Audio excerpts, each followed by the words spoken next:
Just have to take a quick minute to thank our sponsors, Yellow Dog Paddle, Mackin's Rip and Lips Fishing Trips, NJFishing.com, and 8 Ball Sportfishing. Also have to thank our supporters, Psycho Jigs, Lip Glue, Nor'easter Hardcore Apparel, Hoggy Time Jigs, The Mimi Sick, and The Gambler.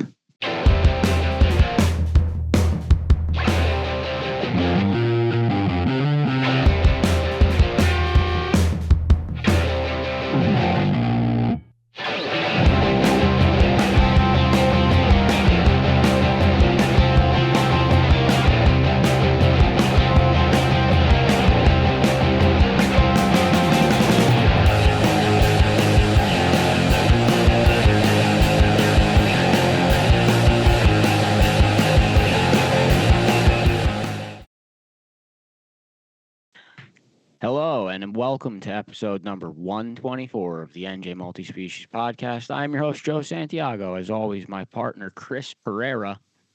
What's up? Chris, interesting episode tonight. Sorry. Starting a live episode with already like 50 comments under the trailer for the episode. The picture in itself seemed to be triggering to some people of so many dead winter flounder on the ground. But that's what we're going to talk about, the difference of back then to the modern day. I've known Russ Bethon basically my whole life. He's an avid outdoorsman that's all he does, hunting and fishing. Saltwater and freshwater, has owned boats all his life, he clams. I mean, he does everything. He'll be here in about 10 minutes. But yeah, one of those guys that usually expects a return on their investment. A little bit of a different mentality than we are used to between ourselves. But before that, crazy weekend of fishing. Chris headed to Rhode Island to go blackfishing. I headed with my family and Max to the Salmon River.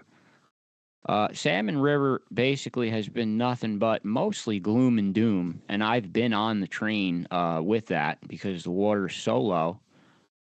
We were there in September. It kind of sucked when we were there. So I had pretty low expectations for my kids for this trip. It turned out to be the best trip they've ever been on. I don't think it'll ever be replicated. I literally walked up to the river, couldn't see the bottom. I mean, there was that many salmon. In between that was steelhead. There was so many steelhead, they almost matched as many salmon. It was just unbelievable. And they kept passing all day. So, I mean, they're heading up the river. And then my son caught a brown trout that's bigger than any brown trout I've ever caught. So it turned out to be an amazing weekend. We had to hook probably over 100 fish. Max and Paige were there. Absolute blast. Just one of the best fishing trips ever. No pressure to catch fish the next day. Maddie Loisel was there with all the boys from the Outdoors Club. Winfield Outdoors Club, I believe it's called. Cooking ribs on the grill. It's just great. What a great trip. Shout out to the Double Eagle Lodge. Great place to stay. And, totally surprised by the low water, but some of the most epic fishing I've ever had on the Salmon River. You guys make me go in September every year to suffer through like a dozen fish coming past me, and then you go in October every year, and it's 1,000 times better. I'm not going in September anymore. I hope Matt's listen. Matt, I'm not going in September anymore. I will say this, Stop making me come in September. We're going in October. I will say this, and this one was different. This was not normal. I don't know if it's just because the water was so low that you could now see everything and it's always like that, or this was something different. But whatever it was just unbelievable. The steelhead season, I would predict, is going to be phenomenal. If you have plans in any time in the next few weeks of going to the Salmon River, you're going to strike gold because they're there. Just awesome. I don't know what else to say about it. Just unbelievable. I didn't realize your son caught that brown trout. You just sent a picture, like he was in the picture, but obviously it was too big for him to hold safely, and you were holding it. But you didn't say that he caught it. I just assumed you caught it. Oh, no, the post says my son caught this brown trout. I don't read your posts. Why would I read your posts? Yeah, well, no, I mean, I hook the fish usually. I hook them and hand the rod over immediately. And they were fighting fish all day. But he really was casting his own rod, asking for a trout. He really kept trying for a trout. He knows my friend Mike Shortman had taken me downriver and helped me and Max get into the trout real good. It just wasn't safe to get my son there. So I handed the rod off to my son, and he'd already fought in probably 50. I mean, he was doing it 2 straight days. He didn't stop. Outlasted my daughter. But I saw the fish jump, and I said, that's a strange color. I'm like, and I was throwing egg sacs because I was trying to fish for steelhead. And I felt the fish hit. I thought it had a shot at being a steelhead. So I gave it to him. Saw it come out of the water, and I said, it's kind of a strange color. Is that a coho? Like, I haven't seen a coho all day. By the time that I finally got downriver to net it, I mean, I was speechless. I couldn't believe that was a brown trout. I was shocked. I know that fish isn't that shocking for that river either, but for us it was just crazy. I mean, yeah, I know you couldn't measure it, but what we estimated it 30 and a half or 31. 30 and 31 inches. Justin Lerner said he would say about the same thing. I may surprise my son with that fish mounted for Christmas. I don't know if we're going to call Bob Kennedy and see if he can make that fish. I don't think he's going to be able to make it before Christmas, but he would shit himself if he opened a package and it was that fish. He would shit himself. Yeah, I mean, Bob usually he usually says about 6 months. So yeah, I don't think he'd be able to get it done before Christmas. I think he's pretty busy, but I guess especially this time of the year. I guess like some of the teachers at the school follow my wife and follow the podcast somehow. So oh God, my son got out of the car apparently at school this morning and was like rushed by teachers congratulating him on this giant brown trout. So he had like a celebrity morning, my son, angler celebrity over there at the school. But yeah, amazing trip. How was your trip? We head up to Rhode Island and we do it. I've been doing it for a couple years now. Their season opens a month before ours, and I don't know, anyone that loves blackfishing, just by October is just biting at the bit to go blackfishing. Not that you can't do it here, on the off season, catch and release. I mean, I think you could keep one, but it's just different. I don't know. It's hard to get people that want to go do that, want to spend the gas and buy the bait and stuff. I really did want to go. That's the only reason you didn't come salmon fishing. And I booked the same dates for salmon next year, so you should book a room with Katie and Logan at the same place. I probably will, and just change the dates of the Rhode Island tog trip. I am still going to go. I mean, I'm going to go every year. Yeah, I'd like to do that too.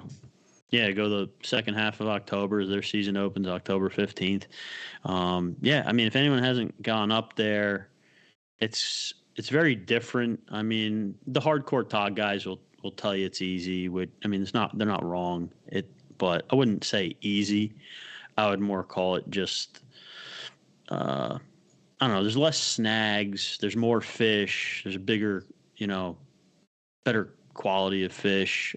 Things like that. I mean, I wouldn't necessarily call it easy. A tog's still gonna, take you down to the rocks and snag you up if you don't lift it. When you set the hook, get it out of there. They still fight hard, obviously, and all that. The bites, we had real subtle, scratchy bites for a lot of the 2 days. We managed our limit both days still. The fishing, ended up being good, but it wasn't easy. It wasn't one of those, typical Rhode Island days where everyone's just hauling fish all day and we limit out real quick. Took us almost a whole day, both days to fill limit. And at times, anyone on there struggled, except for Frank. I don't think Frank struggled at all ever. But Frank never struggles. Most of us normal guys had at least little bits of time where we struggled. And at one point, and I love using the jig up there. That's another thing. If you love using the jig for tog, there's a lot of spots in New Jersey where you're kind of playing roulette to use the jig.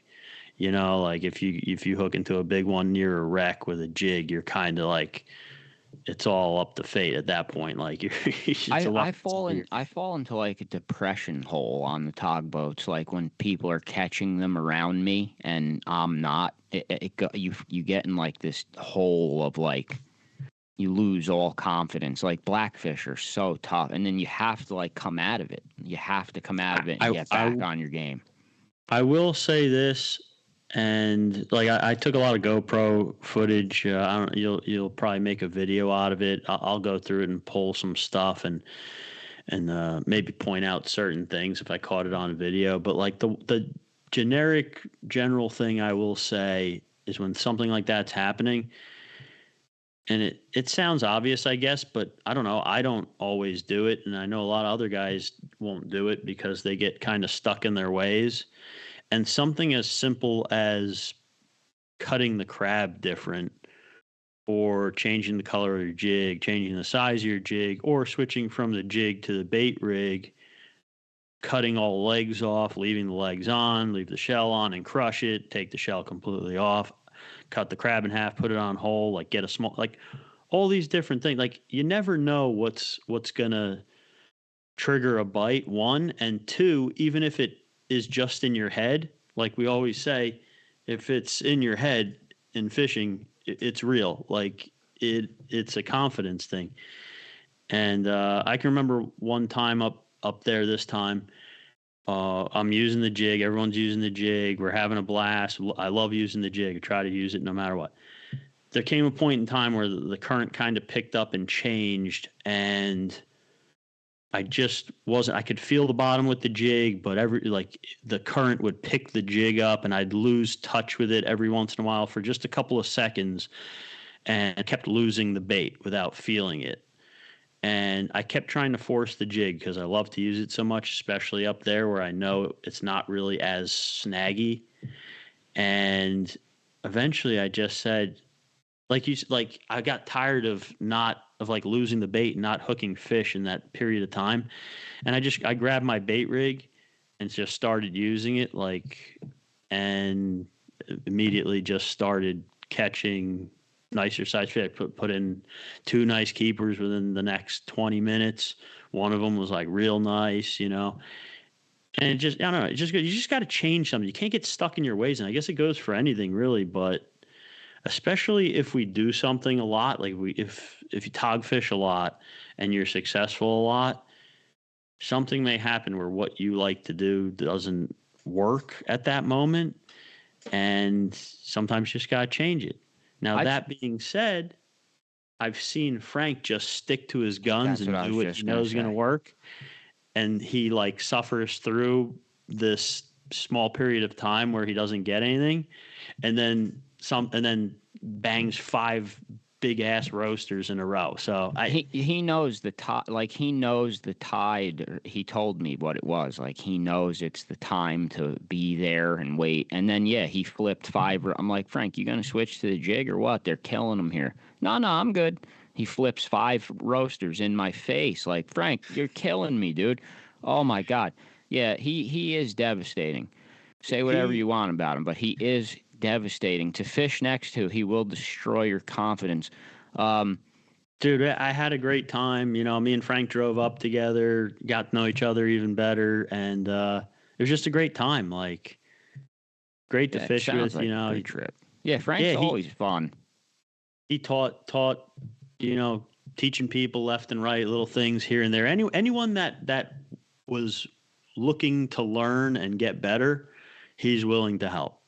So if you're ever fishing with Frank Mahalik and you want to learn something, just say something. So, Yeah, he will. Hey, Frank, I keep getting hits and missing the hit. Whatever it is, he'll have answers for you, and it's going to make you better if you apply them. That's it. There's nothing else to say. He taught, get this, last story, and then you can see if the guest is ready. The guest is ready, and I have to do 2 commercials and Mayhem contest. Real quick story. So Jen Wong snagged his jig at one point, and Frank's like, "Hey, want me to show you a trick how to get the jig out?" And he did this like thing where he was like slapping the rod while there was a slack in the line, and he got the jig out. So next time Jen Wong snagged his jig, he did it, got it out, and he was like, "Oh, holy jig, where? Yeah." So for the rest of the day, anytime someone got snagged, Jen Wong is showing them and helping them get the snag. I snagged once, and I just handed Jen Wong the rod. He slapped my jig out of the thing and handed it back to me. Like, he made his trip. Then Jen Wong's trip was made because he learned this trick to get the jigs out of the snags. I mean, it could save a lot of jigs. Hey, it's the small victories. Real quick, the Mayhem contest, I do have to update that as well. I showed the board last week, and I showed how one fish could turn a lot of stuff if it came from within the top 10, and it did. It came from Fast Eddie, who put the first place walleye up on the board, scored him 3 points, moved him to 4th place, Greg Wojcik to 5th place, and Joe Santiago out of the money into 6th place on the bubble, sniped by Fast Eddie and dead. Yeah. When was the last time you went freshwater fishing? I don't know, dude. And this weekend, my fucking wife wants to go fishing with 8 Ball Sportfishing at a Point Pleasant. We are going Saturday. My wife's making me go sea bass fishing during the Mayhem contest. We're going for sea bass and stripers. But if you do want to go on a 6-pack charter, do call 8 Ball. He is now doing a combo trip where we're striper fishing the first half of the day, then going for some better, cooler fish off the bottom. But yeah, 8 Ball, extreme flexibility, very affordable. Captain Dom and the mate Kim, amazing. My wife will be on the boat for the first time this weekend. We'll see if she's puking all over the place or not. Dom have the mops ready. But yeah, 8 Ball Sport Fishing, Point Pleasant. I think it's Kim's birthday, too. Happy birthday to Kim. Kim, happy birthday. You are our favorite suffer for the fish tuna fish girl in those videos. We love those. Best videos ever, seeing those shirts fight tuna. Fast Eddie sniped me. Fast Eddie, screw you. Just kidding. Awesome fish. I like to see that. There's going to be more walleye, I'd imagine, coming in when the boats get on Greenwood. But yeah, the Mayhem contest is flip-flopping very quickly. Bob Darling is up Chris's ass. I mean, he's one fish away from really flipping it. I just want to go saltwater fishing, and Bob keeps fucking making me go freshwater fishing. That is one thing. Bob, just leave me alone, man. The Mayhem contest is murdering hunting and saltwater fishing. Yeah, it is. I haven't hunted one. I haven't even thought about hunting, and hunting's like almost over. All right. Also, Yellow Dog Paddle, Mike Herman. Mike Herman just let us know he's coming to the Christmas party, which is awesome, with his wife, Jill. Yellow Dog Paddle's now booking trips on the Delaware River. If you want to jig a walleye from the Delaware River, now's the time to do it, and Mike Herman's the guy to do it with.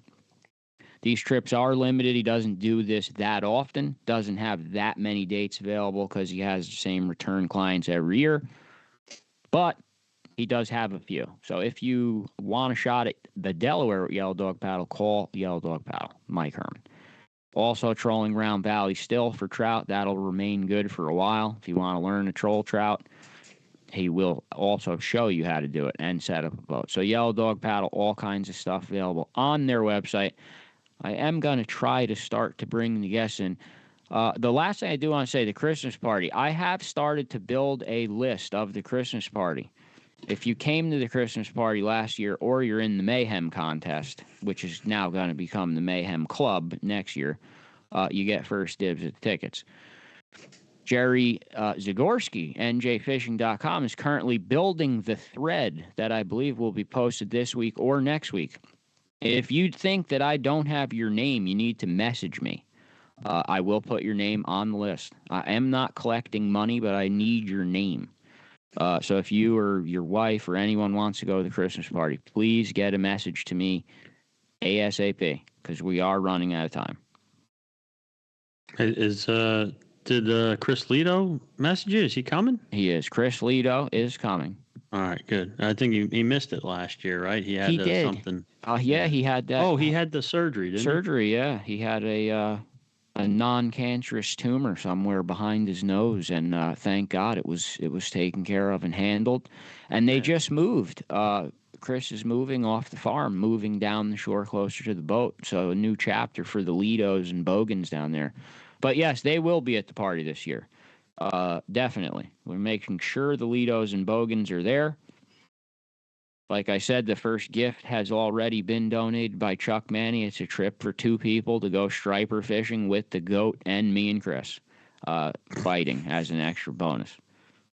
It's like dinner and a show. Well, Chuck did that probably as like a safety guard. So if like a psychopathic killer wins the trip with him, he'll just blame it on us and tell the guy to kill us. So that's 100% true. Yeah, he's using us as like a meat shield, basically. Yeah. But yeah, if you win this, Chuck does not do a charter, and if you offer him any kind of amount of money to take you fishing, he'll probably never talk to you again. So this is a good way to get fishing with him, is to win it. You can win the trip and go fishing with Chuck, becomes friend. If you like stripe fishing that much, he's the GOAT. Best ever. Yeah, there's no comparison. I mean, if you want to catch the biggest striper, like, and if you've got this, like, mental disorder where you think you have to catch a striper on like a lure that you casted, or like you don't want to use live bait, or you want to, none of that bullshit. Like, if you want to catch the biggest striper you'll ever see in your life, and you want to do it by the most effective means possible, there's not saltwater people that do that, is there? Yes, there are. Are you kidding me? Come on. Yes. I thought that was just a bash thing. No, there's saltwater people that don't. It's like a disease, dude. The bass masters have created a disease in the fishing world where people like don't want to use the most effective means to catch fish. They have to use the shiniest, newest lure that was they saw in the Bass Master magazine. Ad. Sell the fisherman, not the fish. The guest is ready to come in. Russ, Bethon, we're going to go back to the lobby, get him in. We will be right back. Okay, so interesting situation. We cannot get Russ into the episode because he doesn't apparently know how to work his phone. So Deuce put us back on the air live, and Deuce is leaving in his pajamas to now go to Russ's house and get him in here. So me and Chris are just left here on the air with no producer now and no way to control this. Deuce is now instructing his wife on how to take this podcast over. Yes, he is. All right, so here we go on this thread, because a lot of this is interesting. You have certain guys that say glory days under it. A guy like Ken Lazarchuk, of course, our buddy, says, catches like this were not uncommon. But then you get into this where Phil O'Neill, which is basically like the comment that you'd expect, and people wonder why there's no winter flounder fishery anymore. Then it jumps back to another comment where I remember a day just like this back in the Navesink and Shark River. John Voight posted a picture similar to Russ's picture and said, yeah, we used to take a bunch back in the day. So you could really see kind of a generational flip-flop here of where it's almost like an age separation of this older age kind of, I don't know, I guess back then they just weren't as much of, I don't even know how to word it. Would you say they weren't as much of a conservative as us?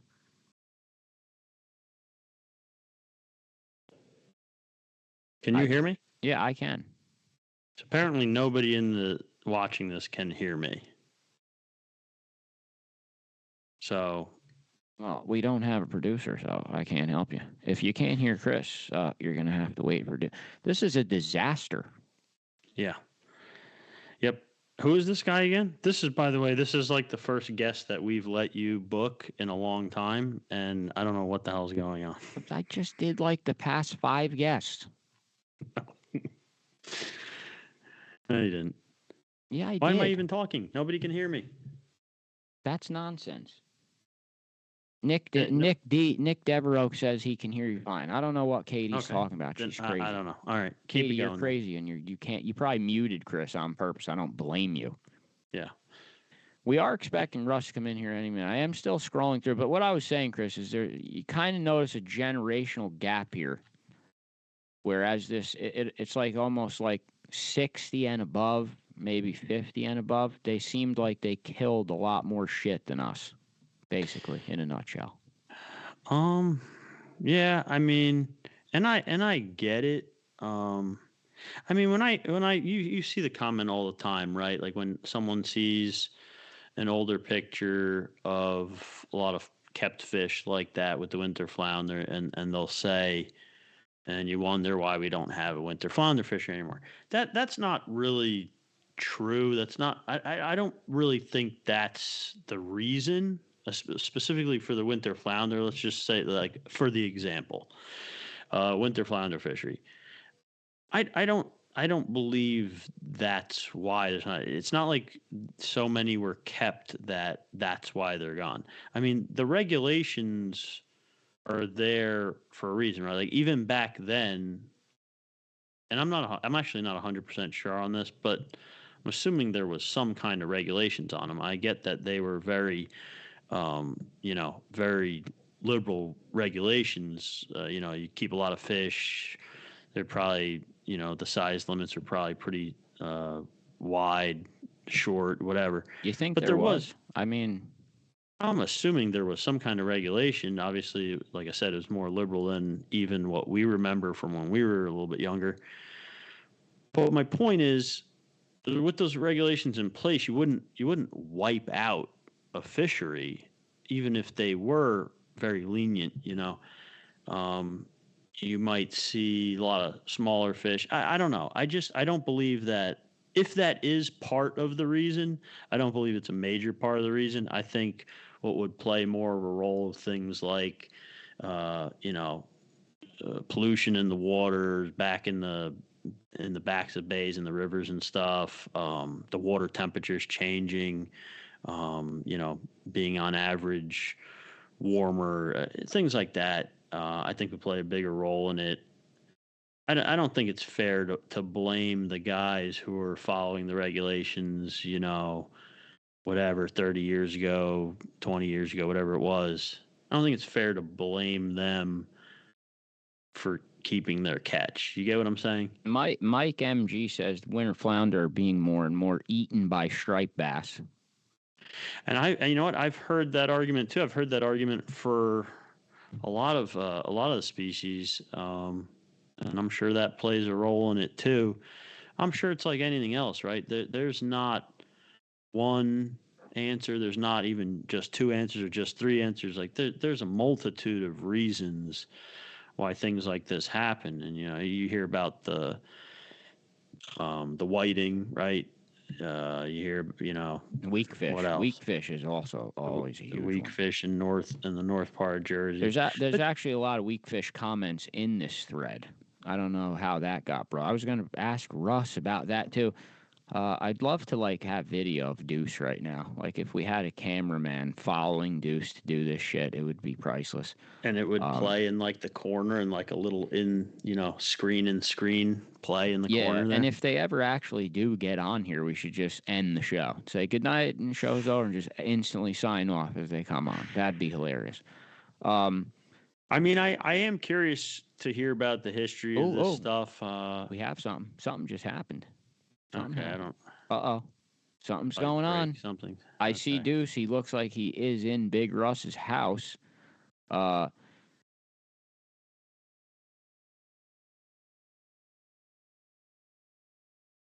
don't even think you're on here yet, bro. So you got to hold on now. So Russ is in the thing. Deuce got him in, but now Deuce has to get back to his house to let him in, I guess, because I don't think.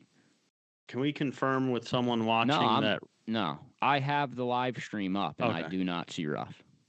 Okay, so Russ, you can hear us, we can hear you, but you got to wait because we can't bring you in until he gets back. Where did he go, Russ? Where did Deuce go? Deuce has to now go back to the control center. Yeah, but he left his phone there, though. He has no phone. I can't even call him.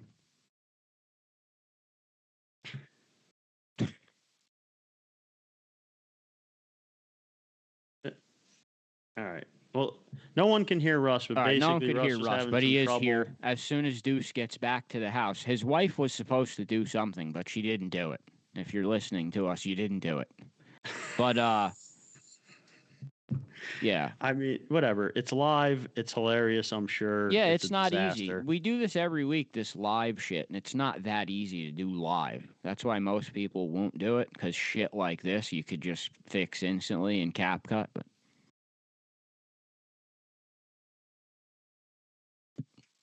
But yeah, Russ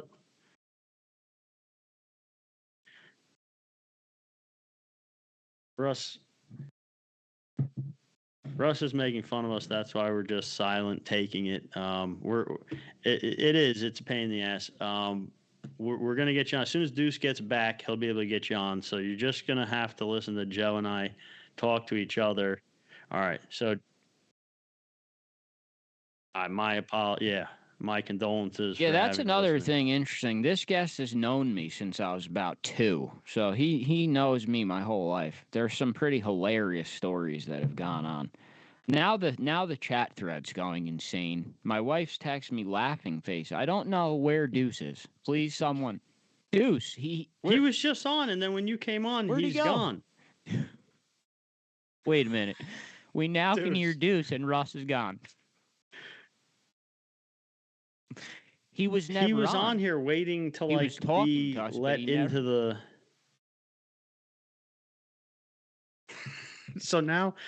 So he stole your phone now. That's all right. So Deuce, can you be the guest, please? Can you call your phone? Okay, we're going to cut one more. Let's cut it one more time. And Deuce, you can call Russ's phone and tell him what to do from your phone. If there's anyone left watching this at this point, there's more people here now. Like as the show's trashing itself, the viewership is going up. So we're doing better as things fall apart here. Just a complete train wreck live. It's fabulous. Deuce, are you there? Can you turn your mic on, Deuce, so the people can hear you? I'm here. Okay. Can you please try to somehow call your own cell phone and try to get Russ on the show? It's possible, but I should probably just take this tablet over to him. To be fair to him, his iPhone the join meeting was blacked out. Okay, so you're now going to bring another device to his house another device to his house, yes. Okay, so me and Chris will continue on again. Continue on. All right. Can I take I'm going to take open free for all comments from the galley here. All right. Yeah, so if you want to be part of the show with a question or comment, just throw it in there. Joe will see it, because the only thing we have to talk about there are things that Russ is going to come on and talk about, and then we'll just be talking about it twice without his input and then with his input. It'd just be stupid. Well, I could also talk about, me and Chris were looking at pictures yesterday that Katie pointed out to us, and it seems me and Chris have both aged at least 20 years in 118 podcast episodes. If you go back to episode 1, we look 20 years younger. If you look at us now on episode 124, it looks like we're dying. I was shocked at it myself. I was like, holy shit, it looks like I've just done nothing but smoke cigarettes and I'm about to die. I look like shit compared to episode 1. So this podcast has destroyed me. I mean, I feel like mine's just the beard. I feel like if I shaved my beard short again, I'd look the same, no? Fast Eddie said, gotta love the bloopers. Tim Brennan, who doesn't love a great dumpster fire? I know I'm enjoying. Like a car wreck you cannot turn away from. At this point, Russ better be the best guest we ever fucking had, or else this is going to be really...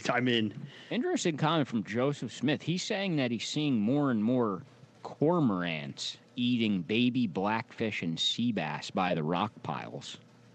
And you know what? And lighthouses.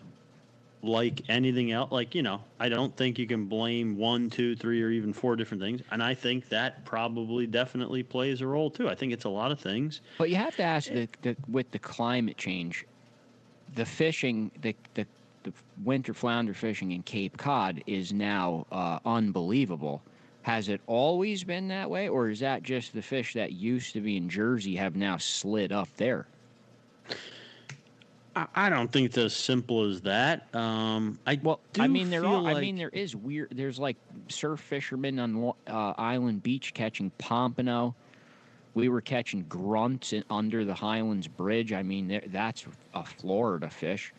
So there is stuff like shifting northerly, find colder water, I guess. Is it possible winter flounder just moved with that?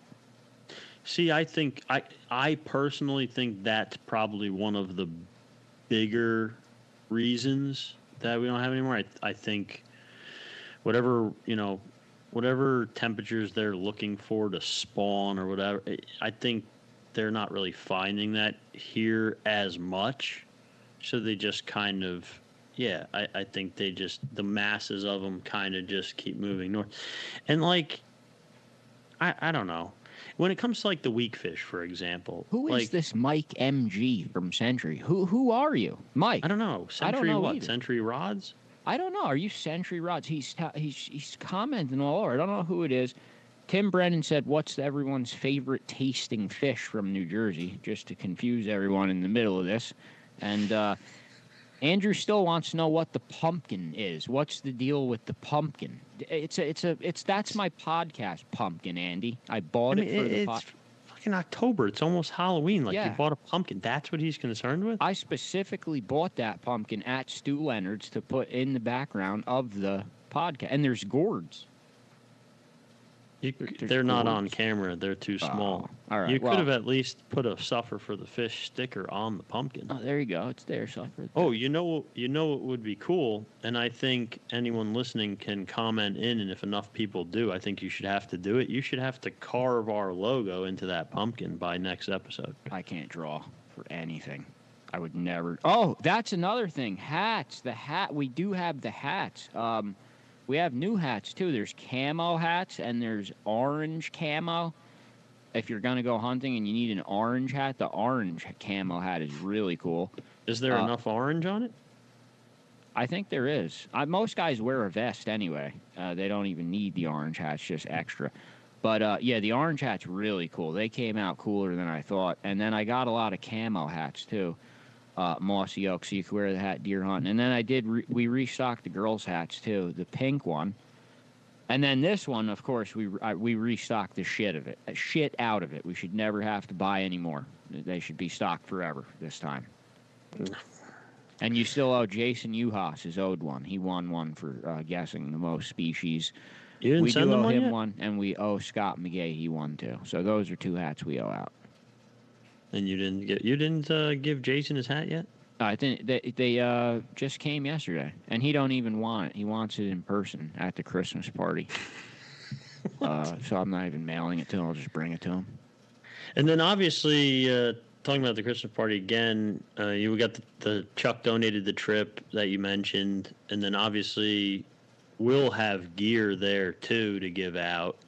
But just again, if anyone. We found out today that Nor'easter is returning to the Christmas party, so Marilou and John will be there. I can't just say it, but Nor'easter never shows up empty-handed, so I would expect something coming from Nor'easter, which is always the best. So and the same goes for the guides that come to the party. I mean, that they always love to donate something to the party and all that. And the other cool thing is Jerry keeps that thread for the entire thing, and people do comment on it for the until the party. And he does leave a entire section of what the prizes are going to be. So if you do donate a prize, you'll go on that board and stay there. Yeah, basically your donation, I mean, you know, obviously you could write it off in your taxes or whatever you do when you donate things from your company, but also you're getting a good amount of advertisement off of it. I mean, we make posts on our stuff about the prizes, a couple posts. When as they come in, we make posts. As when people win them that night, we make posts. Those stay up. We haven't really shaken anyone down yet, and neither has Jerry, which I should do real quick. NJFishing.com, now 28 years as the #1 resource of freshwater and saltwater in New Jersey. Go to NJF.com. Ask Jerry Zagorski for a free username and password, and he will give it to you. That is where you will be able to see the live thread for the Christmas party. Okay, hold on. Something's happening now. Yeah, something's going on there, but I'm going to ignore it because it doesn't matter until I see him in the live stream. All right. So we're just going to keep talking. Deuce is now running back to his house to be able to get Russ in. Deuce is really committed to making this happen. Deuce should get a raise after this. We can hear you, but no one else can. Only me and Chris can. The mass audience here can't. Yeah, we 100% don't blame you, Russ. Don't worry about it. It's not your fault. Deuce will figure it out. You just got to wait it out. He's got to get back, and then he'll have you on. So I think we're getting more ratings falling to shit like this anyway. Yeah, viewership's going up. What did I say? Oh yeah. What? It's a flaming dumpster fire. To Russ's wife, he's okay. Now, where is Deuce now? Deuce, Joe. So Deuce is setting Russ up on his own device at Russ's house, and now Deuce has to go back to his own house to the control center. This is crazy. To let Russ in. Okay. Jonathan Schmallenberger's here. He just posted a cheeseburger in the group. I love seeing that. Do you remember, Joe, when we first started doing this, and I said the only reason this might actually work is because people are going to watch it in hopes that it will be a train wreck disaster and they can just watch us burn? Oh, yeah. This is proof that that's true right now. Kathy just thanked us for the update on your well-being in the chat. I see her. Thank you. So the longer this takes, though, the drunker Russ is getting, apparently. So yeah. So for now, he's fine. If this takes much longer, we're not sure if he'll still be fine. We can't talk to him. We're talking to a person no one can see right now. Where is Deuce? Our producer's running back and forth to his house in his pajamas right now. That's how dedicated this guy is. I have no pants on. He has his underwear. He really has no pants on. Deuce, get him in here. Here we go. Here we go. Do we have to go back to the lobby or no? He's in. Go. Are you sure he's in? Because we always have to go back before we do this. No, he's in. You see me now? Okay. I want to introduce now. A New Jersey angler, has been an outdoorsman in New Jersey his entire life. I've known him my entire life, has taught me a lot, fishing and hunting.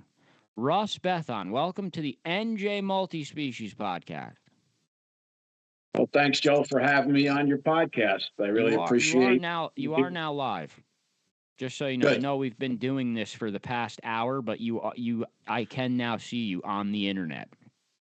Good.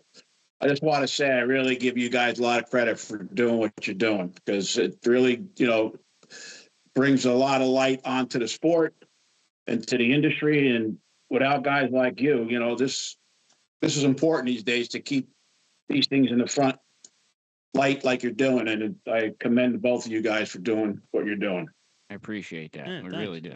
Actually, once in a while we hear something nice out of negativity. Yeah, and I just want to also give a shout out to Deuce, because I've never seen this much effort put into it's the hardest Deuce podcast. And Russ, can you just confirm that Deuce was in fact only wearing his boxers when he came into your house to set up the device? No, he was fully clothed. He would have been allowed in the house if that was the case. When he returns, please take a picture. All right, I'm going to throw you right into the fire. We put up a trailer for this episode, and we posted it with your picture of the summer flounder Oh, I'm sorry, the winter flounder. Winter. And it's basically you kneeling in front of a pile of 81 dead winter flounder. And it says we're going to talk about catch and release fishing back then compared to the modern day. What you guys did, and I went through the comment thread. A lot of people that were in your age group seemed to say, yeah, the catches like that were typical back then. It wasn't uncommon. Then, of course, you get other comments on here that say, and people wonder why there's no winter flounder left. We were talking about how some of the environmental factors played into it. But what's your actual opinion? Do you think you and your friends are responsible for the winter flounder being gone? Absolutely not. I mean, first of all, it was 87 flounder. There were 3 guys that came out to like 29 flounder per man. Now, not everybody did that well that day either. There were party boats that were coming down. They must have saw in binoculars were doing good, and they didn't do well on a whole party boat. They just, for some reason, didn't have the luck we had that day. We worked hard to get that catch together. It didn't happen like that all the time. But I think a lot of the reasons why fishing has changed are environmental. We've been following the code that the state has set on fluke summer flounder fishing, and nothing's changed as far as I can remember in the last 20 years. They haven't upped the amount of quota that I could keep or anybody else that goes out for fluke. You were mentioning while I wasn't on the show that you heard some guys from friends of yours have been killing them up in Cape Cod. Fish don't move because of environmental reasons. You know, the waters around here are warming up, and I'm seeing species of fish that we never saw years ago. For example, we put a hurting on the triggerfish this year on my friend Matt Traina and his son. That, you know, they're great fishermen. I've been fishing with them my whole life. You know them. And we put a hurting on the triggerfish. There were never a lot of triggerfish around when I was back in the day, you know, in my 30s and 40s. But why are they here? The waters have warmed up. Things have changed, Joe. And that, in my opinion, is the reason why you're seeing changes in different types of fish, increasing in some areas and decreasing in others. If the water's not going to be, you know, cold enough to support a winter flounder fishery, they're going to move to where the water and the environment suits them. There's my opinion. I'm not a biologist. That's just my opinion, my experience of all the years of seeing how things have changed in the fishery. There are a couple comments on here of people blaming the monster invasion of striped bass for eating the flounder.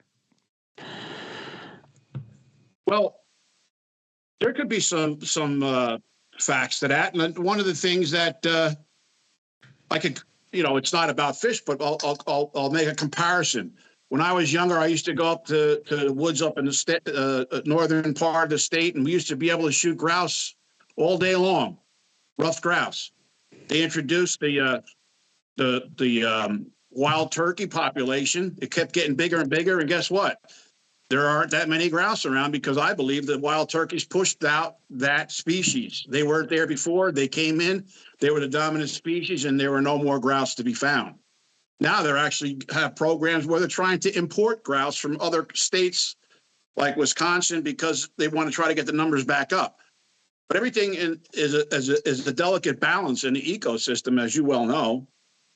And it could be that because the striped bass are in great numbers, they're eating a lot of bait. They may be very well, you know, using flounder to as a mainstay diet. I don't know. I'm not a marine biologist, but all I do know is when a big species comes in big numbers and they're the dominant species, they have a tendency of pushing other species out of the ecosystem, in my opinion. I could be wrong.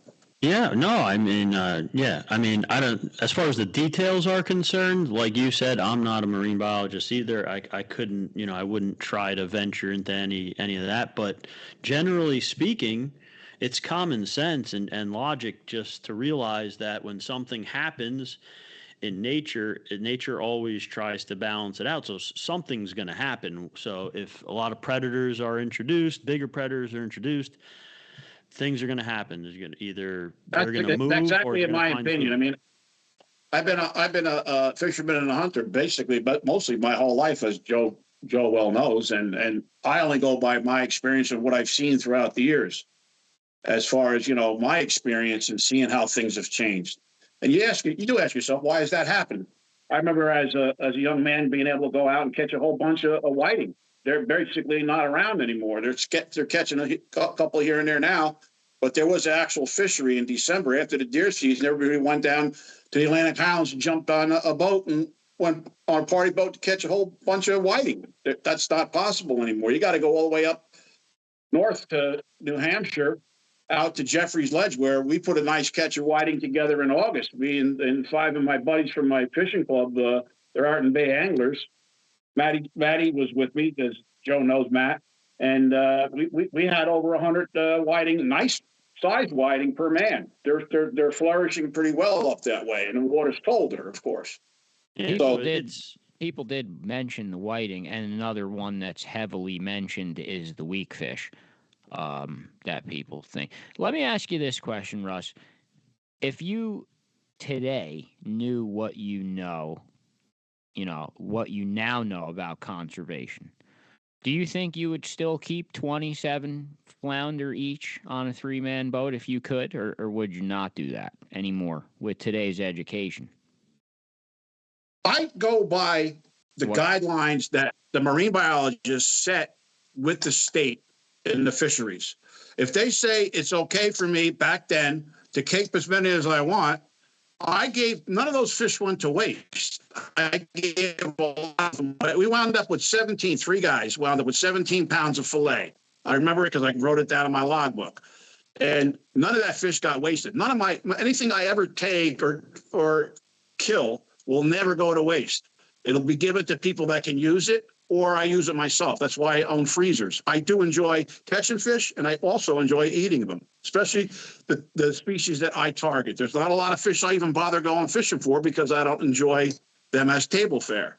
But I go by the guidelines the state sets. If they say I can only keep 5 blackfish, then that's all I keep. Simple as that. I'm not going to say... We kind of like I can't say me and Chris represent a generation, but I guess our age grouping, now practices catch and release a lot more heavily than yours would. Like I would say, but I totally agree with Russ though in what he said. No, I agree. But we wouldn't keep them, would we? Like, when Russ buys a trout stamp for $10 and goes trout fishing, he expects to leave with his 6 trout. If I liked the taste of freshly stocked New Jersey trout, then yeah, I would. I don't particularly enjoy the taste of them unless they've been eating a wild diet for a while. But yeah, no, I would. If I liked the taste of them, I would. Dude, I just went up to Rhode Island and we caught our entire group limit 2 days in a row, and I vacuum sealed and packed up and froze tons of blackfish fillets. I mean, and look, and like, so Russ, someone sees this picture from whatever year it was back then, all these. What year was it actually? That's interesting to know. What year is the picture? Well, that was May the 17th, 1997. Okay, so 1997. I mean, that's not that long ago, right? So people see this picture, and it's just a snapshot in time, right? You don't know how many times Russ got to go fishing. Okay, maybe Russ didn't catch winter flounders last 3 trips, and he wasn't going to get to go again that season, and those were all the winter. I'm not saying that that's the only reason that this would be okay. It would still be okay if you caught your limit that you were allotted every time. And the important part is, like what you said, Russ, none of it goes to waste.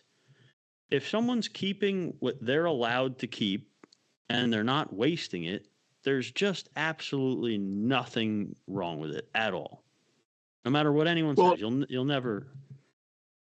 Chris, your thinking is the same as my generation. I mean, I don't know how old you are, but you're speaking with 70.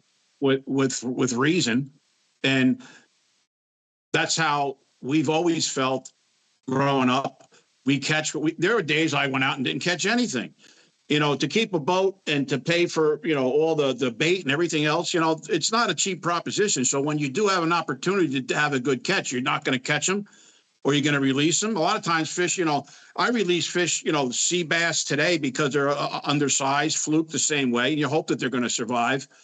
But, as far as like, I don't go for fish. Like I don't bluefish. I don't like bluefish. They're fun to catch, but I know when you catch them, sometimes they could die when you release them. And the same pertains to striped bass. I'm not into eating striped bass. So I caught a lot of them when I was younger, but I always let them go.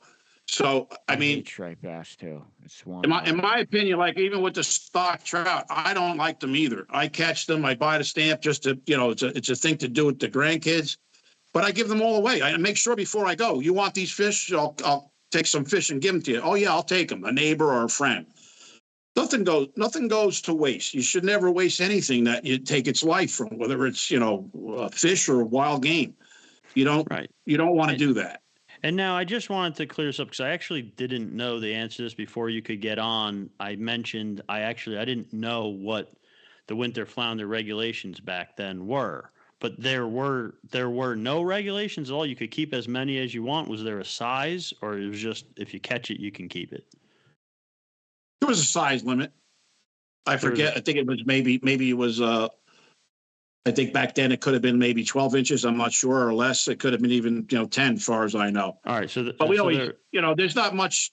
You don't keep fish if it's not going to have any worth your time to fillet. Well, right. You always want to to weed through. You let the smaller ones go, and hopefully like even with the sea bass, you hope they get back down to the bottom. A lot of times guys will pop, and I do myself, the air bladder to make sure they can get back down before a seagull picks them off, or they wound up dead. Same thing with trout. I've released trout up in a couple of lakes Joe knows about, and I've seen eagles come down, believe it or not, and nail the trout, as it's trying to get back down. Trout are like a bad example most of the time because they're pretty put and take. I mean, once they're caught, they probably should be taken, especially one that's like pretty freshly stocked. Hey, dude, yeah, but like if an eagle comes down and eats it, that ain't going to waste either. Well, that's also, you're right. There's really no way to truly put it to waste unless you just take it home and throw it in the garbage, and it ends up. Or you just take a state record salmon and hand it to some stranger with a banana. That's a waste too. No, that's not a waste because they ate it and they enjoyed it. Well, I'm comparing this to what he's saying now because sheepshead has no regulations in New Jersey. It's known as a delicious table fare fish, and I would never kill one ever. I know people do kill them. And it's perfectly legal to kill them, but I wouldn't. I don't know why, but I wouldn't. Chris, you would kill a sheep's head? If I was catching enough of them wherever I fished, like if let's say I lived near an area, and I used my kayak a lot, and I was able to catch sheep's head all the time. Every time I went out, now you're changing the whole scenario. Well, what's the scenario then? Then you tell me what the scenario is, and would you kill a New Jersey sheep's head and eat it? I was trying to answer that. You're saying like if I went with Scotty Sevens and we were catching if you rented a boat on vacation with Katie and caught one under a bridge, would you eat it? I wouldn't, but that's not to say that that's the reason why. Like, if I went out and I was like, oh, I really want to catch a fish to eat a fresh fish dinner tonight, and that was the fish I caught that day, yeah, I would. Russ, is there regulations on triggerfish? Or are they? They're considered right now. There's no regulation. They're considered an invasive species. Really? You can keep as many of them as you want. And the other thing that they consider an invasive species, and I only started getting into it because, I recently have a boat down in Barnegat by my wife's house, and I keep it, in the back of the house. We go fishing for fluke, we go clamming, and we also go for blowfish, and they're considered invasive, and you can keep as many of them as you want during, the season. I've never heard of saltwater fish called invasive. They don't believe I guess in the marine fisheries that they belong here for some reason. I know the triggerfish, they consider them you can keep as many of them as you want. I think if they've like Unregulated. migrated past their usual areas, I guess, then they fall into this category of fish that aren't regulated. I don't know if I'm using the right word, invasive, or if it should be unregulated. All I know is when you tell me you can catch as many as you want, then you're telling me you basically, aren't regulating them because you maybe don't want them here. And, so why would you, not have a regulation on them, just like you do any other species of fish that you can catch off the Jersey Shore, like fluke and sea bass? How would you actually compare the fishing from when you were 30 years old to now? Is the fishing better or worse? To be honest with you, I don't.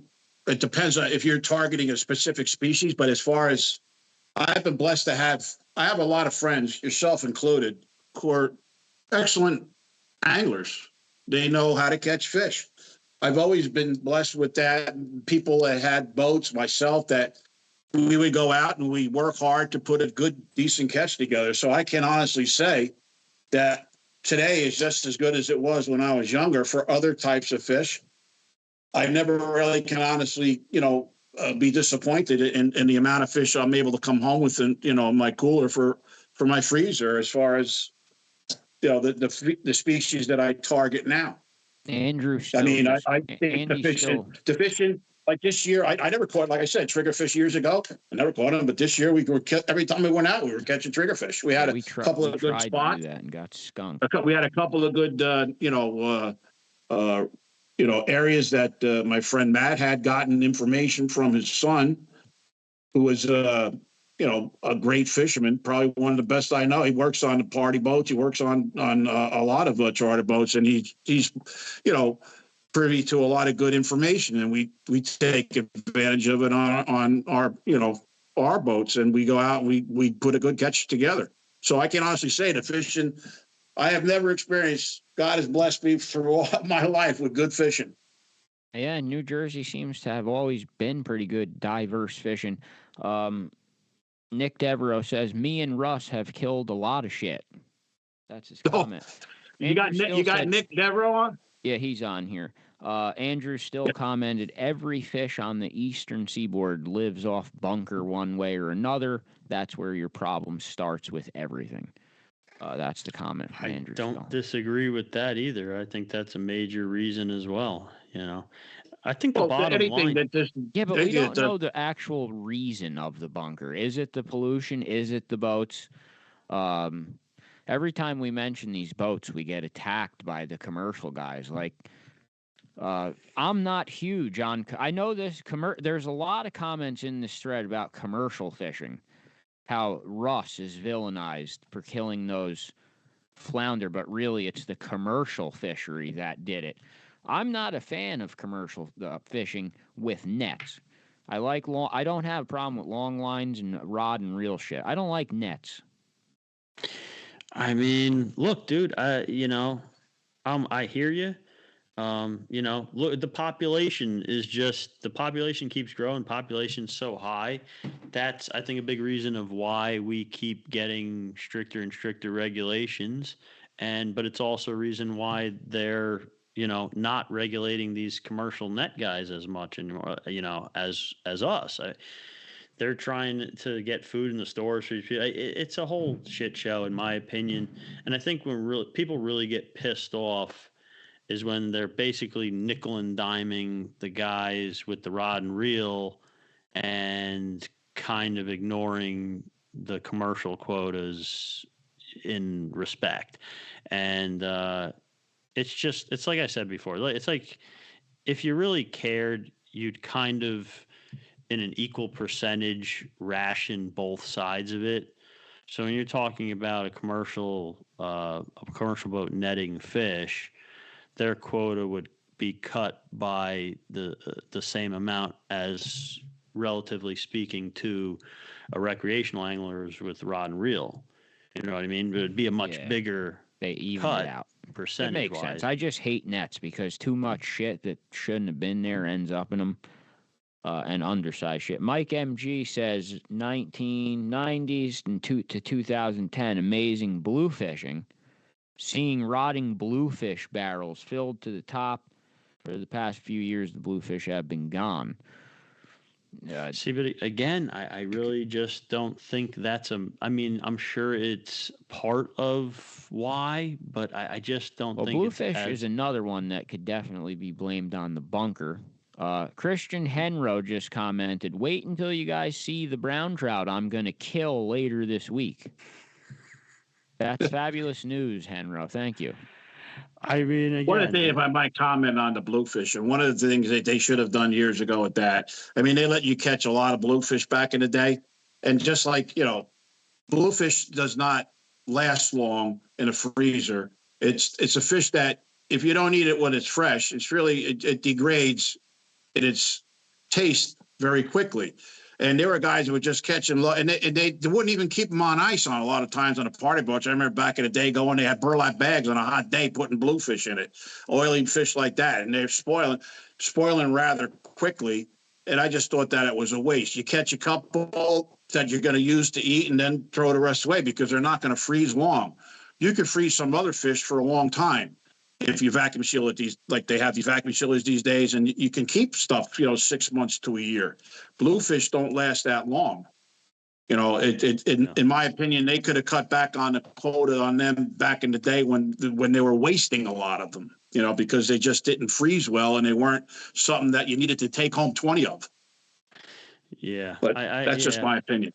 Yeah, no, and that's the big, like the wasting is kind of, that's when you start to lose me, right? I'm all for keeping whatever you want that's, within reason, regulated, whatever, because you don't know how many people, you don't know how big the person's family is. You don't know how often they get to go fishing. I hate when someone attacks someone with a pile of keeper fish that's in the legal, it's a legal keep.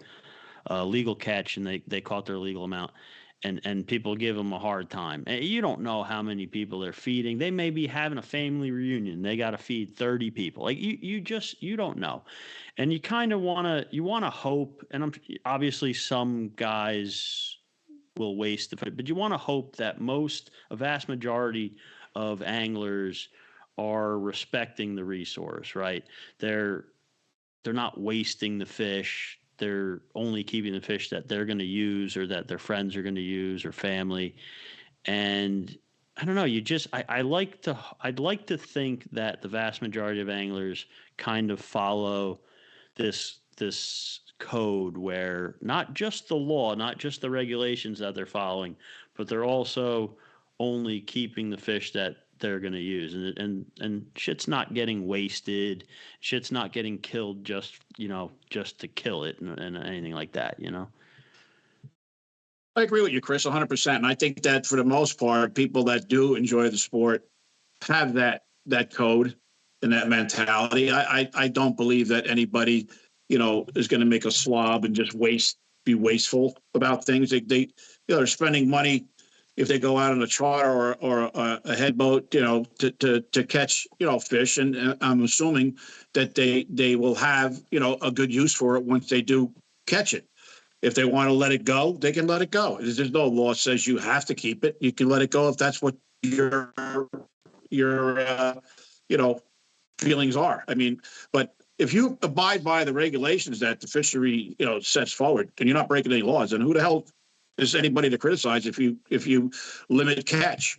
If you catch your limit and you want to take those fish home, you should have no problem doing it without anybody being upset about it, in my opinion. Do you guys find a certain sort of like biased when it comes to freshwater versus saltwater? Like I feel like saltwater fish for some reason are easier to kill. Do you feel that way at all? Like I feel like the reason, as you well know, Joe, I mean, you're a big freshwater guy. You do very well, and I commend you for it.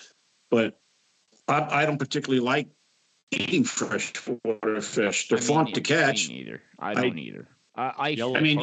It's great. You know that I've gone up to the Salmon River years back And that was always considered a trophy fishing area where you catch a big fish, you want to get it mounted, or you take a nice picture with it. But as far as the table fare that those salmon make or any of those food, they don't even recommend you eating it because of the contamination in the fish itself. There's a limit as to how much they tell you to consume. And if you're going to tell me I can only eat so much of a particular species of fish, then I don't want to eat any of it. If you're actually in the New York State Fishing Compendium, if you're a woman in your childbearing years, you're supposed to eat 0 fish from the Great Lakes ever in your entire childbearing life, which is about, I think, 25 years long. So, yeah, that fish, it's basically dog food. That's just scary. It's dog food with injected mercury once it ends up in a bowl. So you are right about that. For some reason, it takes it like the fish you just caught up there with your kids. I commend you for taking them up there and getting them into the sport at a young age. That's how they'll do that the rest of their life, and they'll have memories of you doing it with them. But the pictures and everything, it's impressive to be holding up a 10-pound brown trout or a steelhead and having a nice picture with your kids, and and that's what that fishery's always been considered up there. It's a trophy fishing area. People want to take the fish and eat it. That's on them, But that never was anything that I went up there, had my fill over several years, and then I had enough. I have quite a bit of mounted fish that I had caught from that area, trout and salmon, and that was, the end of it for me. But I like saltwater fishing. That is one thing that does get me pissed. I am a conservationist. I agree with you guys. If it's the law, it's the law. But I do get pissed. You go up to Salmon River and you see these stringers with steelhead. They have to be over 25 inches to keep. And you're putting one on a stringer. Like, just let the fucking fish go and stop at McDonald's. Get a double cheeseburger. Let the fish be caught again. There's no reason to kill the steelhead. I've never killed one my entire life. I see no reason to ever kill one. It's ridiculous to me. I hate it. Well, Henro's going to kill one now for sure. Do not kill steelhead, Henro. You will get bad luck. Those fish should never be killed. You shouldn't kill steelhead. Do they taste good? I gotta imagine they taste good. It's just a giant rainbow trout, realistically. I don't want to know. Rainbow trout. They still have contamination in the flesh. Just go to Cracker Barrel and get the rainbow trout dinner. Let the fish go. I hate the steelhead on the stringer. Oh, that makes me sick. I let everything go up there. I didn't want to eat any of it, so I let it go. I didn't want nothing for. I don't even think back when you went up there. Was there even steelhead yet? I don't even know if they were in there yet. There are rainbows. I don't know if they were there. There might have been, but not as prevalent as they are now. Well, I'm just not sure you can get away from like contaminated fish, though, Russ. Like Henro just called me a liberal and said that steelhead are delicious. Henro, I don't like to kill blackfish or steelhead. That's 2 of my rules. Also, hunting rabbits. I will never shoot a rabbit. I made that deal years ago. I've never shot one. Never will. I am a weirdo. Not a liberal, though. I was just gonna say, Russ. Like I don't know if you like. We got so much pollution in the water and this, that, and the other thing, and like the chain of what things are eating. I feel like it's hard to avoid eating contaminated fish these days. I mean, they obviously still say it's better than farm raised, though. They say what I was told back in the day, Chris, about contamination in fish. There's certain fish in their metabolism, bluefish, stripers. They got that bloodline going down their side. I was told that a lot of the cold water fish like hake, flounder, they filter out the contamination and it gets passed out of them from their liver. It's not stored, and they don't have the fat tissue that things like tuna, bluefish, stripers have in them, and that's why they don't have a high level of these contaminations in their flesh that those other species do. That's what I was told back in the day, and that's why I kind of concentrated on those types of fish, because they just don't have an issue, the contamination that other fish can have, like a striper or a bluefish or a tuna, anything that's pelagic that has that type of metabolism. Anything cold water like a cod, pollock, ling, those things don't store contamination in their flesh. There's not a lot of fat tissue in a cold water white fish. That's what I was told.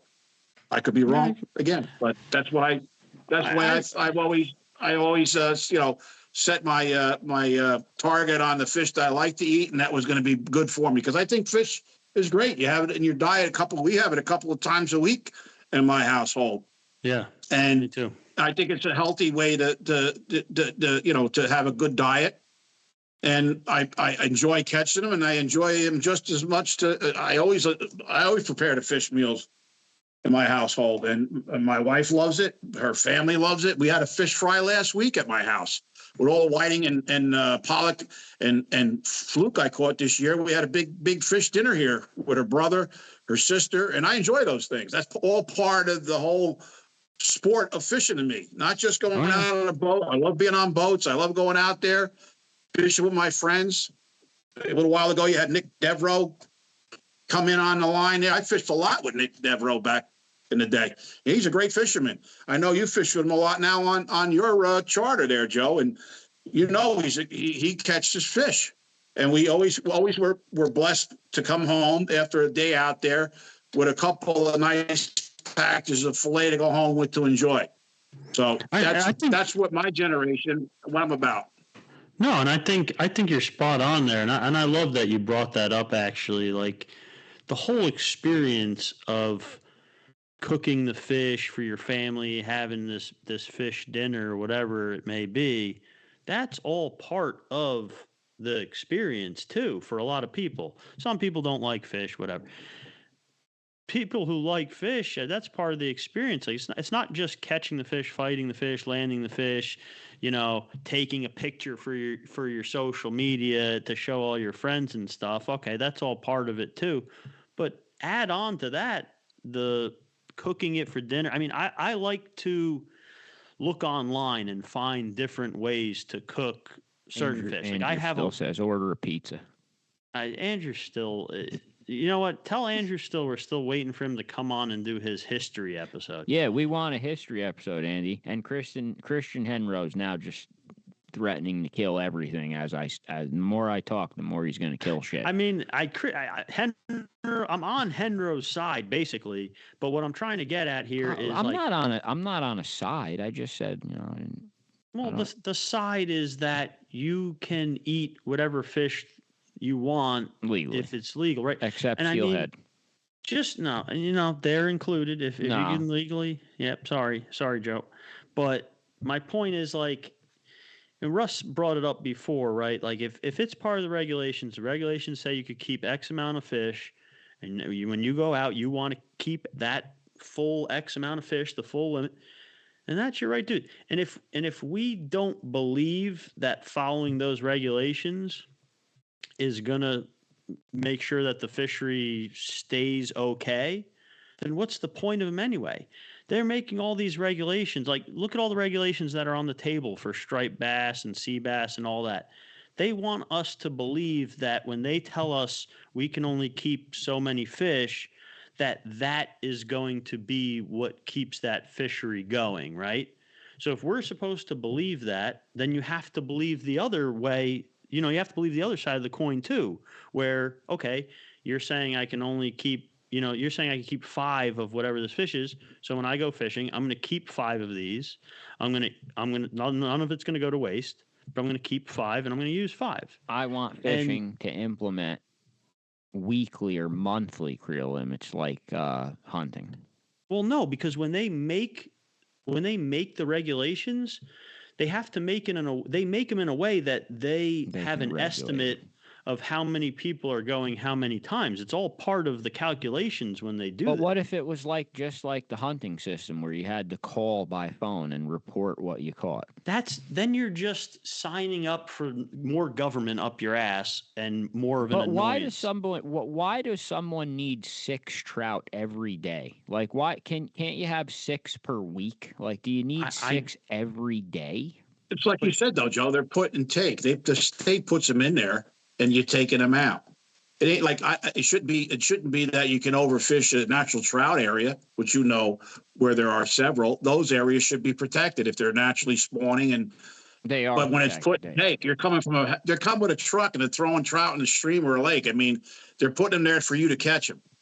I understand that, but do you guys really think 6 per day is like I don't know, dude? If someone Let me just paint the scenario for it. And like I said, like Round Valley, it's 2 at 15 inches. Look, that's dude, reasonable. No? you have to trust that the vast majority of anglers are responsible and they're only taking what they're actually going to use. I already said that. I mean, we have to believe that that's true.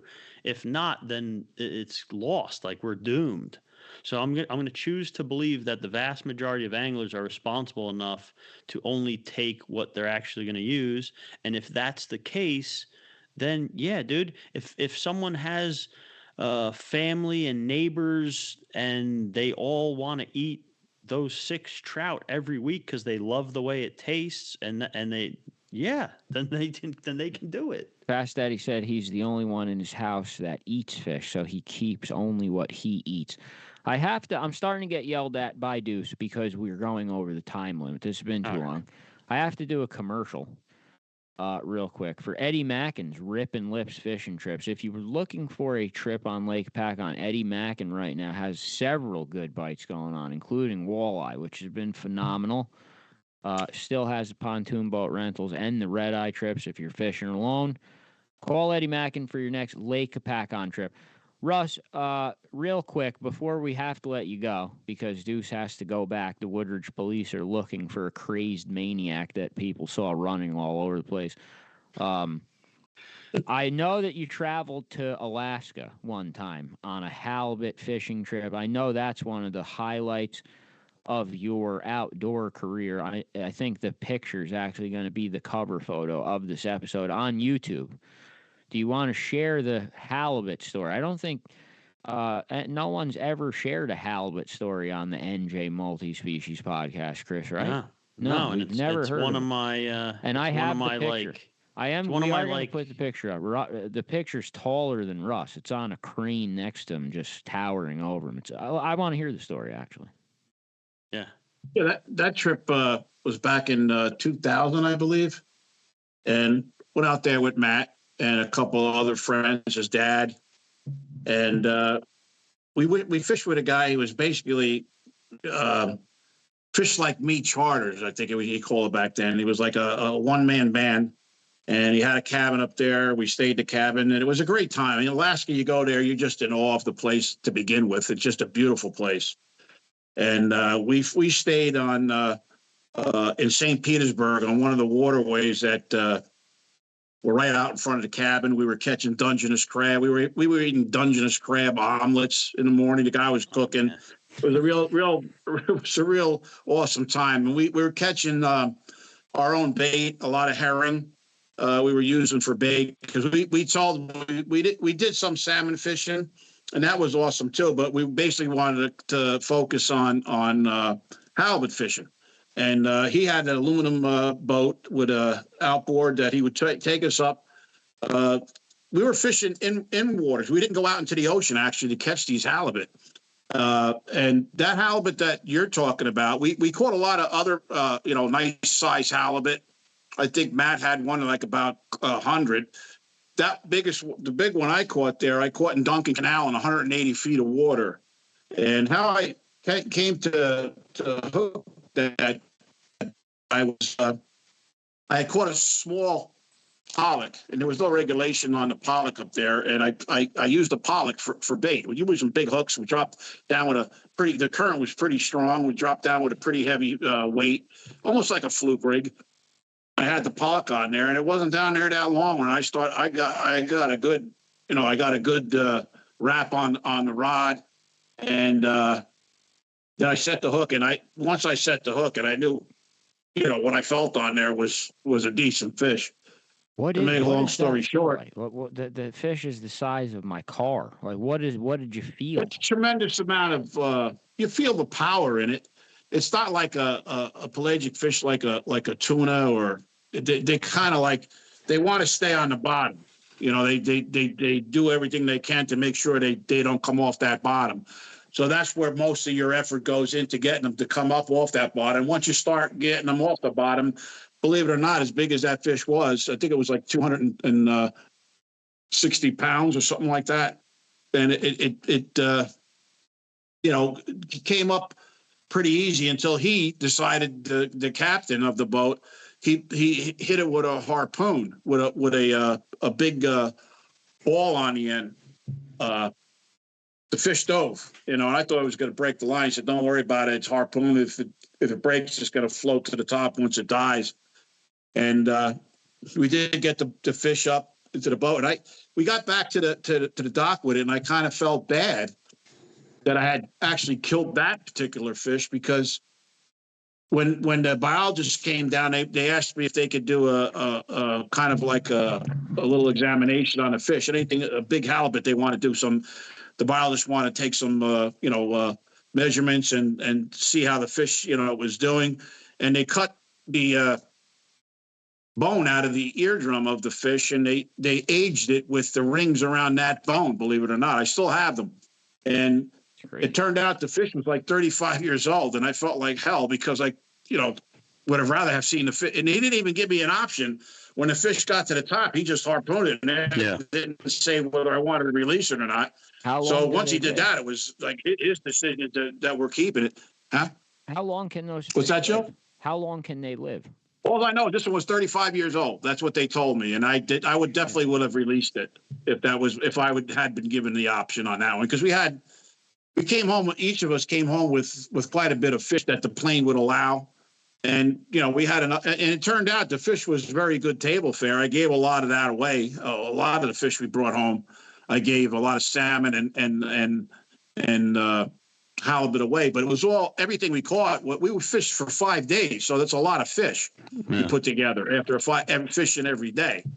And but none of it went to waste. It was all processed up there. Fairly similar to fluke, the meat. Oh, it's better than fluke. No, it's better than fluke.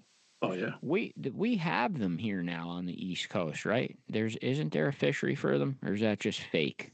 Well, they just had where I go for the whiting and the pollock up in New Hampshire. They just had after a week or so after we were up there, as a matter of fact, a young fella, a 15-year-old kid, boated I think it was 177-pound Atlantic halibut. You're only allowed one per boat, and they have a trip that some charter runs out there, out in Jeffrey's Ledge, to a place they call Cash's Ledge, which is out in Jeffrey's Ledge, which is it's the Gulf of Maine, and they run 100 miles from the port where they leave from to this particular location. And this kid, the story, he caught his big halibut with a small pollock as well. He used for bait that he was lucky enough to catch. The kid's a great angler at a young age, and he landed this fish all by himself. And they're saying that they're looking that fishery is going to develop into something pretty good. The way things have been going, they've been getting more and more and more of them. But it's still a strict regulation of one per boat, and they got to be. I don't know what the size has to be, but there's a regulation obviously too on how big they have to be.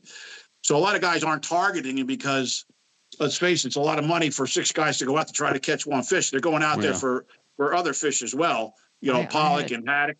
I had seen the pictures of that, but I thought that it was a joke. I was almost afraid to say it and look like an asshole, but apparently it is real. No, it's real. You can charter a boat. They'll take you out there for them. It's 100 miles out from where they leave out of the port in New Hampshire. That sounds right up your alley, Chris. Nah, that sounds like to an expensive trip. Okay, Russ, I am getting yelled at by Deuce. No problem. We'll shout out your member, Raritan Bay Anglers Club. Raritan Bay Anglers, great club. We do a lot of things, fundraisers and stuff like that, and the great group of guys. I'm good friends with quite a few of the guys there. Stuff. I think we do stuff. We help promote some of their flea markets and stuff. They do a flea market in February. Yeah, we're not members, but yeah, we know a lot of those guys, and they go on charter trips together for a fairly cheap price. So it's a we do charters. Yeah, it's a good club. You want to shout out Matt Traina and Nick Traina? Nick Traina's Matt Traina, Nick Traina, my lifelong fishing buddies. Their wife Lori, who is he's a secretary, does a lot for the club. We got good people. I became friendly with a couple of guys that we go up to New Hampshire with. George Hansen, I've known for years. Mike Pellegra, Vinny McFinsky. It's a good club. It's a good camaraderie, and we do some nice things. good fishing trips. Mike MG from Century says he is a member. Russ, I have to thank you so much for taking the time to come on here and talk to us on the NJ Multispecies podcast. Sorry for the technical difficulties, but Deuce was able to finally make it happen, and I'm glad it did. This will come out on Friday on YouTube. Here's to you and Chris. Keep up the good work. Thank you, Joe. Russ. Joe knew you obviously before this. This is the first time I got to talk to you. It was great talking to you. And like I said, one of the best things about doing this whole podcast thing is meeting new people and getting to fish with people. So I hope we get to fish together one day. Let's go fishing.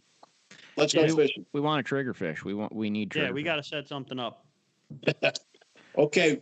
Just keep me in mind. I'm still waiting for you to give me a call and take me for them landlocked salmon. Yeah, he wants to go for a salmon. We had a bad year getting those.